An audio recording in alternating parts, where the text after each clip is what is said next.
Lapor. Garap tugas mas. Maksudnya apa kan? Iya mas, iya mas, garap tugas kayak kok. Lagi itu kasih. Tak contoh sih yo. Iya mas, jangan coba mas. Oh, itu ya. Ono mas. Di. Iki mas.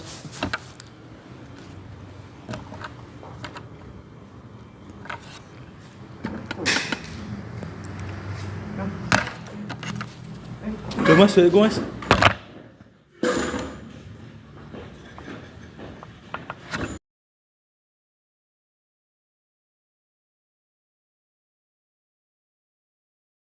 Nama saya Rivalino Dian Ramadan. Saya sekarang berkegiatan sebagai mahasiswa di salah satu kampus di Kota Malang. Kenalkan, nama saya Ahmad Abdul Arifin, mahasiswa dari salah satu perkuliahan di Mata.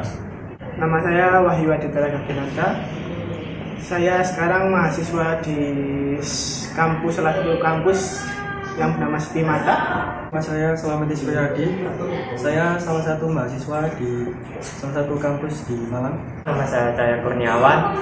Saya mahasiswa S1 Teknologi Informasi dari kampus Timata Malang. Nama saya Adi Zulkarnain Ramadhani. Asal Malang, umur 22 tahun. Pendapat Anda tentang pembulian di Indonesia? Pendapat saya tentang pembulian di Indonesia sekarang ini sudah lumayan parah ya, terutama di kalangan anak-anak remaja kecil menuju remaja kayak di SD, SMP. Kayaknya kalau di SMK sama di perkuliahan sudah agak berkurang sih. Menurut saya sih di Indonesia ini masih banyak ya pembulian-pembulian, apalagi di anak SD, SMP, bahkan SMK pun juga ada. Bully di Indonesia parah ya, apalagi SMP, SMK itu sangat parah sih mas. Pendapat sih mungkin kayak miris saja sih ya. Kayak di Indonesia kan masih banyak apa ya, kasus-kasus pembulian gitu, terus kayak di kalangan sekolah apalagi itu banyak. Pendapat saya sih pembulian di Indonesia menurut saya udah sangat parah ya, karena menurut beberapa ahli memang pembulian di Indonesia susah ditanggulangi, apalagi di kalangan anak remaja sama anak dewasa. Mungkin bully di Indonesia, waduh, udah banyak ya kasusnya pembulian ini. Tapi gimana ya mas ya? Ya gitulah, nggak bisa kata-kata lagi soalnya udah parah banget. Dulu pernah jadi pelaku atau korban? Dulu waktu SD pernah jadi korban selama kurang lebih 4 tahun. Kurang lebih 4 tahun jadi korban. Terus pas SMP sampai sekarang sudah enggak sih. SMP sempat jadi pelaku cuma sebentar. Ya hitung-hitung balas dendam dari pas SD. Terus sekarang pas kuliah udah enggak, alhamdulillah udah menghindari pembulian. Ya bisa. Saya pernah jadi korban. Kalau sama SMP pernah.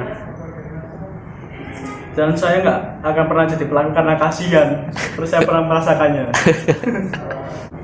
Kalau pelaku kayaknya ya tanpa diketahui mas ya, termasuk apa nggak tahu, tapi kayaknya pernah sih. Secara tidak langsung mas ya? Tidak langsung ya. Mungkin dulu korban ya, waktu SMP gitu, kayak mintain uang gitu, uang jajan. Dulu sempat jadi korban, cuman nggak lama. Waktu itu cuman SD kelas 3 sampai kelas 6. Jadi dibully teman-teman saya sendiri, bahkan sampai ada kelas juga yang membuli. Kalau korban jelas nggak pernah sih kalau korban. Kalau pelaku mungkin secara nggak langsung ya. Soalnya saya suka guyonnya iseng-iseng, sangat iseng-iseng yang gimana gitu kalau sama teman. Apalagi masalah badut gitu kan. Biasanya faktor yang mempengaruhi seseorang menjadi pelaku atau menjadi korban apa mas biasanya? Biasanya yang mempengaruhi jadi pelaku itu ya iseng aja sih, emang dasarnya orang yang nakal. Faktor lingkungan juga dari rumah udah. Biasanya orang yang bully itu dulunya pembuli. Biasanya orang yang membuli itu dulunya itu korban. Jadi pas dendam itu biar gimana ya, biar sama-sama ngerasain ya pas dendam itu. Kalau jadi korban sekarang ya pasti nanti jadi pelaku. Faktornya mungkin karena yang jadi pelaku mungkin gatal tangannya, gak ada yang dapat disentuh, paling temannya bikin bahan guyonan gitu. Sama kalau jadi korban itu biasanya anaknya diam, jawaban juga diam aja biasanya. Wibu ya Mas ya, dia ya. Itu saya. Karena kalau yang dibully itu diem aja paling Mas ya, terus nggak mau jawab apa-apa gitu Mas, ya tok kan. Mungkin awalnya sih ya iseng itu sih mungkin kalau yang jadi pelaku ya. Dan kayak kalau dari korban mungkin dulu kayak gak berani aja ngelawan gitu. Untuk faktor pembulian bagi untuk pelaku itu karena faktor lingkungan mungkin ya Mas. Karena terkadang orang yang melakukan pembulian itu memiliki faktor kuat dari keluarganya, atau mungkin bisa menyombongkan diri karena faktor keluarga tersebut.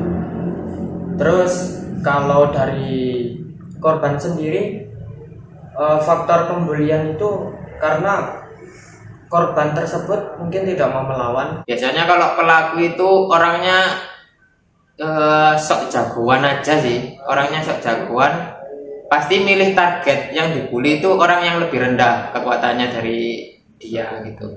Jadi orang yang pembuli gak mungkin milih target yang kuat atau lebih jago dari yang dibully gitu. Akhir solusi buat mengatasi bully di Indonesia Mas. Solusi buat kalian-kalian yang kena bully, lawan aja, pukulin aja sekalian, gebukin aja, keroyok sama teman-teman kalian ya, biar mampus kalian. Tobat Mas. Lebaran anak sampai dikono piye Mas? Lawan Mas. Ngene konco sing akeh Mas. Masuk konco mek awake sampean to Mas. Kelas. Kalau yang suka bully, tobat ya Mas ya. Jangan bully Mas. Kalau yang buat yang dibully, perbanyak circle aja Mas ya. Cek, biar nggak sendirian aja Mas. Ya apa ya, tobat sih kayaknya. Damai aja, kita damai aja.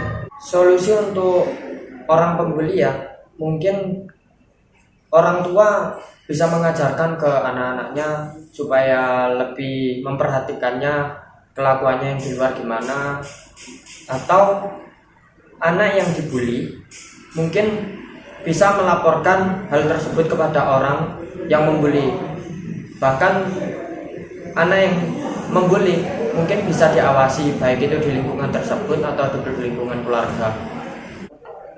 Untuk pembuli sendiri ya tobat ya Mas ya.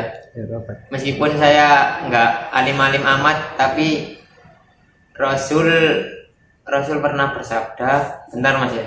Ya Mas ya, siap.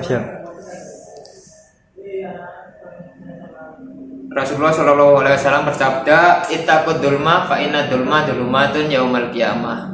Yang artinya jauhilah kezaliman, karena sesungguhnya zalim adalah dapat menyebabkan kegelapan di hari kiamat. Jadi untuk antum-antum sekalian yang dolim, suka mendolimi teman kalian, waduh, nanti di akhirat gelap coy, habis maghrib gelap. Membuat video ini semoga bisa berluaskan biar tidak ada bully di Indonesia lagi. Mantap.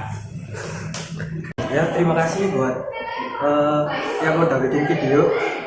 Itu sih, mantap. Terima kasih. Semoga videonya tersampaikan kepada masyarakat. Mungkin sekian. Assalamualaikum warahmatullahi wabarakatuh.